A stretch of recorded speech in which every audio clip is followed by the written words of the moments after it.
પહોંચી ગયા હતા સુવાલીના બીચ પર, જ્યાં ફેસ્ટિવલ ચાલી રહ્યું છે અત્યારે. અને ત્યાં તો ટ્રાફિક એટલું હતું કે તમે વાત જ ના પૂછો. 5 થી 7 કિલોમીટરનું ટ્રાફિક હતું. તે પસાર કરી અને આગળ નીકળી ગયા હતા. બધા જઈ રહ્યા હતા ઘર તરફ ને અમે જઈ રહ્યા હતા ફેસ્ટિવલ ચાલી રહ્યો હતો ત્યાં જોવા માટે. ત્યાં ગયા હતા ને મસ્ત એવા સોંગ ગાઈ રહ્યા હતા ને બહુ જ મજા આવી ગઈ હતી. પછી તો લાગી ગઈ હતી ભૂખ, એટલે બહાર જ નીકળતા પહેલાં જ મળી ગઈ હતી જલેબી. મસ્ત જલેબી ખાઈ લીધું. થોડોક બીજો પણ નાસ્તો કર્યો હતો.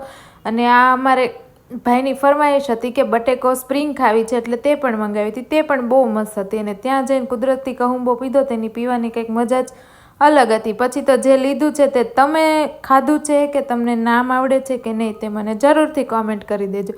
રિટર્ન થઈ ગયા હતા ઘર તરફ. રસ્તામાં કોઈ જ ના દેખાતું હતું, અમારી જેવા થોડાક જ હતા.